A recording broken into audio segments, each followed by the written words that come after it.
প্রীতি রান্নাঘরে আপনাদের সকলকে স্বাগত জানাই। আশা করি সকলে ভালো আছেন, আমিও ভালো আছি। চলুন আজকে আবার একটা রেসিপি নিয়ে এসেছি। এখানে দেখুন মাছটা আমি আগেই ভেজে রেখেছি, মাছটা ভাজা হয়ে গেছে।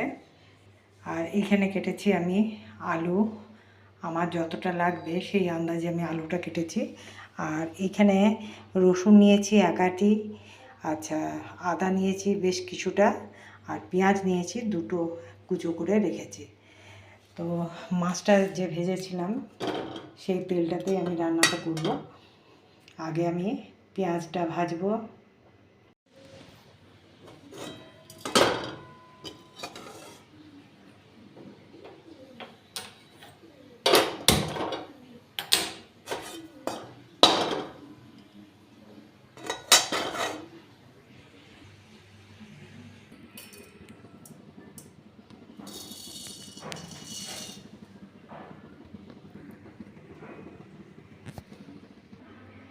দেখুন আদা রসুনটা বাটা আমার হয়ে গেছে বেশ কিছুটা। আমি পেঁয়াজ বেটে নিচ্ছি, কিছুটা পেঁয়াজ বাটছি আর কিছুটা পেঁয়াজ তেলের মধ্যে দিয়ে দিচ্ছি।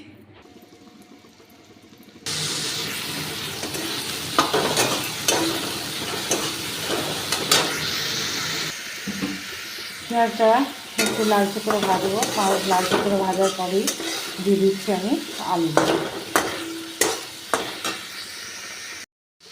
দেখুন আলুগুলো দিয়ে দিলাম, এবার আলুগুলো একটু ভেজে নিচ্ছি। আজকে যে ঝোলটা করছি সেটা খুব একটা গাঢ় ঝোল নয় বা রসাও নয়, হ্যাঁ একটু হালকা ধরনের হালকা ঝোল।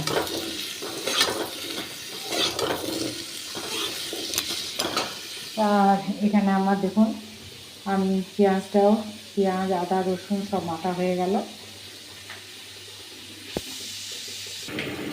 দেখুন মশলাটাতে দিলাম আমি ধনে গুঁড়ি দিয়েছি, হলুদ দিয়েছি, নুন দিয়েছি, কাশ্মীরি লঙ্কা গুঁড়ি দিয়েছি। দেখুন মশলাটা দিয়ে দিলাম, এবার ভালো করে সবগুলোকে মিশিয়ে নিই। দেখুন মশলাটা ভালো করে মিশিয়ে দিলাম, এরপরে গ্যাসটা লো করে একটা ঢাকা আমি দিয়ে দিচ্ছি। ঢাকাটা খুললাম,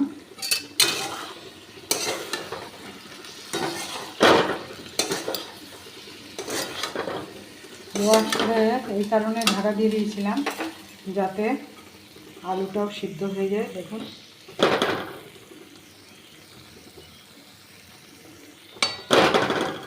আলুটাও মোটামুটি সিদ্ধ হয়ে গেছে।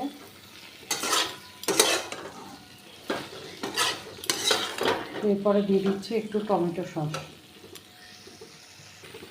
দেখুন দিয়ে দিলাম আমি টমেটো সস, এটাকেও ভালো করে মিশিয়ে নিই। দেখুন একদম সুন্দর মশলা ভাজা হয়ে গেছে। এবারে আমি জল দিয়ে দিচ্ছি, কুসুম গরম জল। কুসুম গরম জল দিলে মানে রান্নার স্বাদটাও ভালো থাকে। দেখুন আমি আমার যতটা লাগবে সেই আন্দাজে জলটা দিলাম। আর জলটা দিয়েও আমি গ্যাসটা লো করে আবার ঢাকা দিয়ে দিচ্ছি, কেননা আলুটা দেখলেন টিপলে সিদ্ধ মানে ভেঙে যাচ্ছে, এখনও পুরোপুরি সিদ্ধ হয়নি, সেই জন্য আমি লো আঁচ করে ঢাকা দিয়ে দিচ্ছি।